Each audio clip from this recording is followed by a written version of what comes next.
Hey everybody, good morning. I am Fox 13 News meteorologist Madi Baggett, and we are talking weather today. If my audio is low, please let me know because apparently over the past couple of days the audio has been kind of bad. So just let me know if you can hear me okay and we'll go from there. So what we have going on today, there is a bit of moisture coming in from the south. That's going to fuel some afternoon thunder showers. Are we talking a lot? No. No, we're not. Just like the past couple of days, these thunder showers are primarily going to be dry, isolated, limited intensity. However, pretty much the entire region is at risk for some pop up thunder showers at this point. You can see kind of where this moisture is coming from. It's coming in from the southwest, and we're getting some additional moisture there from the southeast as well. Just a few light showers at this point, moving across the higher terrain, picking some up throughout the LaSalles. We're seeing that throughout southern San Juan and picking that up throughout portions of Kane, Wayne, and Garfield.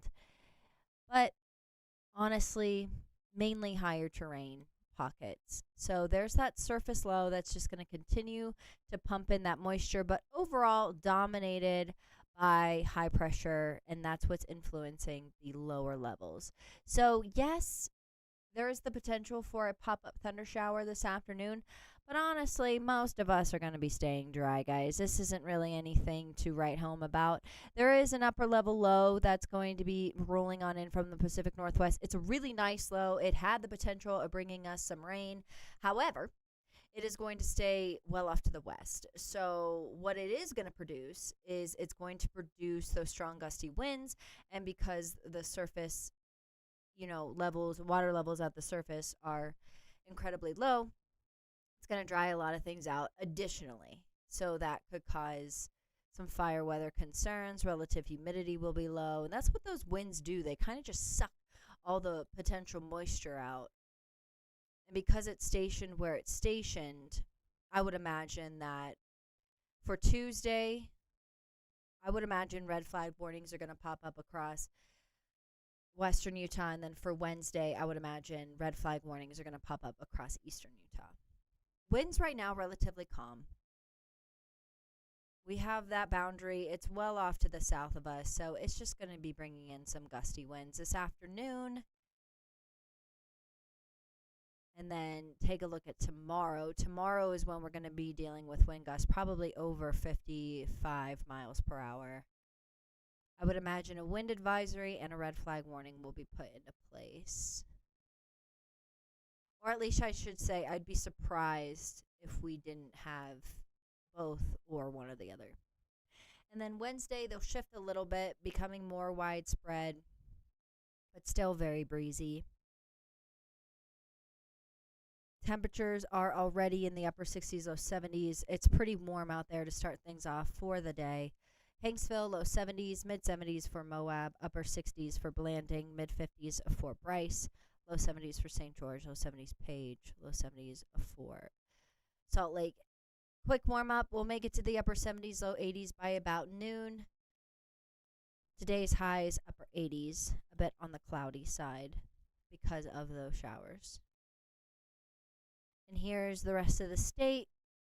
Low 90s for St. George, low 90s Moab, low 80s for Price, low 80s Vernal, upper 80s for eastern Nevada.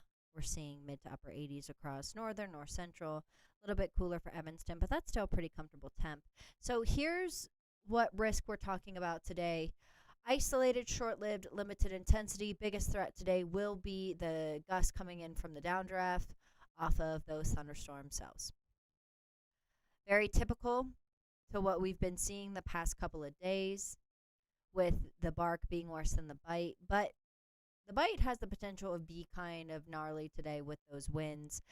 Very minimal rain chances over the next couple of days, guys. Like I said, that storm system that's forming off the coast, that had something. It had potential, but because it doesn't want to move, it's not going to be doing much. So here's the rest of today. By late afternoon, we'll start to see those showers track farther to the north. Daytime heating kind of gets the instability going close to the surface, and then a few rumbles of thunder. I'd stay away from slot canyons this afternoon. across Bryce and Zion.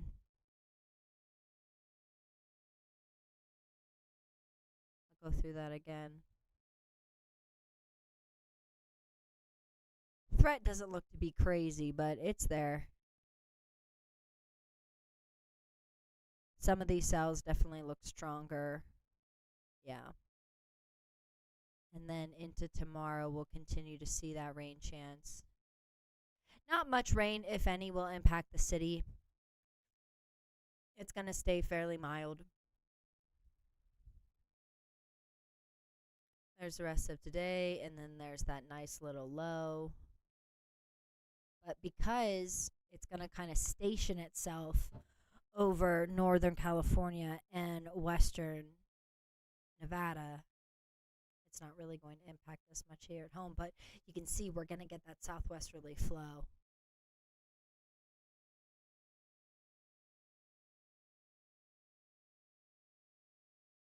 And even then, even come Friday's rain chance doesn't look to be that substantial. And I'll show you what I mean. We have that big storm system, and look how much rain Central Nevada has a chance of getting. Not us. Nada. I think 2/100 of an inch may be actually overestimating. Dismal, guys. Dismal. This is what's so annoying, is that, like, the chances are there. Like, that low. It just needed to shift a little bit farther to the east, but it doesn't want to. It is going to stay rather warm across the state this week. Low 90s Monday, Tuesday, mid 80s Wednesday, low 80s for your Thursday, and then low 90s Saturday, Sunday.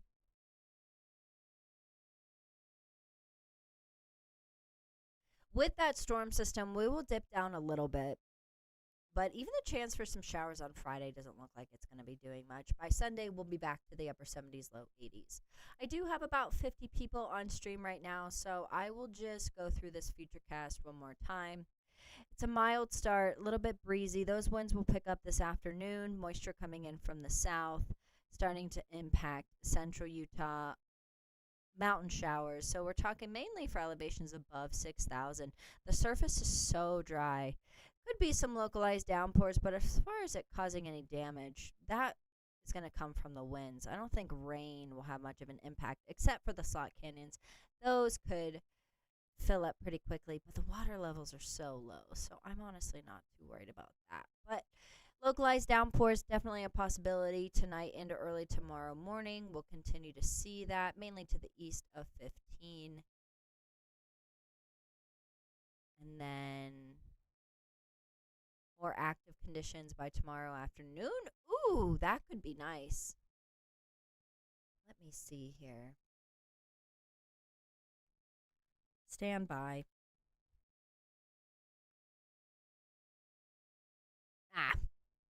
Never mind. Same thunderstorm chance tomorrow. I'm just getting excited. So, that's what we got going on, guys. It's really not much. These storms are going to be much more dramatic than they're going to appear to be more dramatic than they actually are going to produce. So, all right, everybody, that kind of just gives you a quick rundown. Damon is still on air until 10. I hope you guys have a relaxing day. Have some time to really think about what the holiday is all about. All right, everybody, we will chat tomorrow. See ya.